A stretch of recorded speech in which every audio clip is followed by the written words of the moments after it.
Chers amis, bonjour. C'est tout un plaisir pour moi de vous retrouver sur ce plateau, de redynamiser l'entrepreneuriat en Afrique. Je suis Carmen Yawa Kekeli-Dossou. Je suis financier de formation et de profession.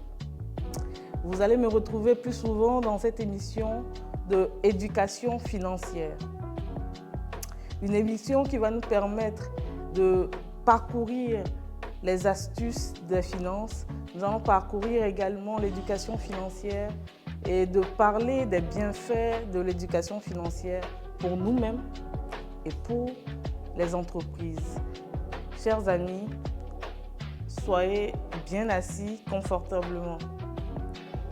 Et donc ce premier numéro portera sur la gestion financière personnelle. Contrairement aux pensées populaires, la gestion financière ne concerne pas que les entreprises. La gestion financière commence d'abord par nous-mêmes. Elle est donc personnelle avant tout. Et pour faire de la gestion financière, on n'a pas besoin de grandes choses. Il faut juste avoir le minimum de connaissances sur comment évaluer ce que nous avons, ce que nous appelons les ressources dont nous disposons et de voir dans quelle mesure ces ressources pourront financer les besoins que nous avons. Donc, la gestion financière personnelle ou de l'éducation financière va donc porter sur la gestion financière personnelle. Contrairement aux pensées populaires, la gestion financière ne concerne pas que les entreprises. Elle concerne avant toute chose les individus que nous sommes, les personnes que nous sommes. Une gestion financière, quand elle est bien faite par une personne ou sur une personne, elle va rejaillir donc sur le cocon familial, sur une entité, la première entité de la société, la famille. Et pour faire de la gestion financière, on n'a pas besoin de grandes choses, si ce n'est des connaissances assez basiques. Et donc, la gestion financière est donc cette pratique stratégique qui vise à évaluer les ressources financières dont nous disposons et de pouvoir les confronter avec les besoins que nous avons.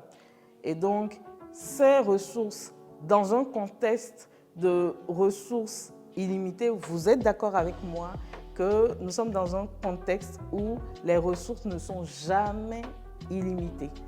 Les ressources sont comptées, on sait exactement ce que nous gagnons, on sait les avoirs qui viennent et donc il faudra les contrôler, de pouvoir les affecter aux besoins spécifiques.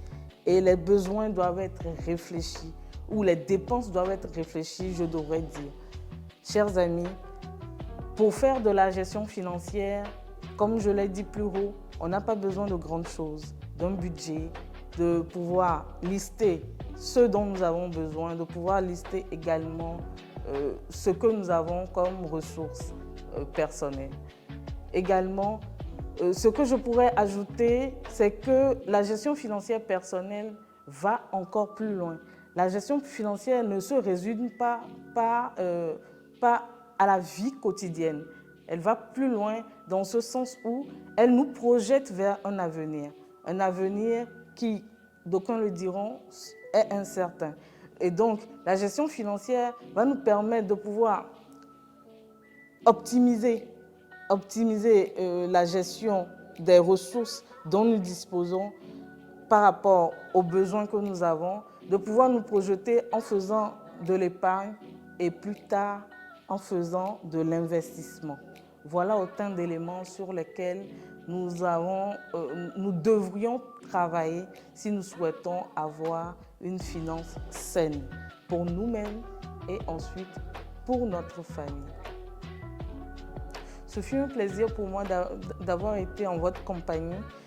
Suivez-nous sur les comptes sociaux de REA, Redynamiser l'entrepreneuriat en Afrique. Abonnez-vous massivement pour nous suivre à chaque fois. Rendez-vous au prochain numéro. Merci.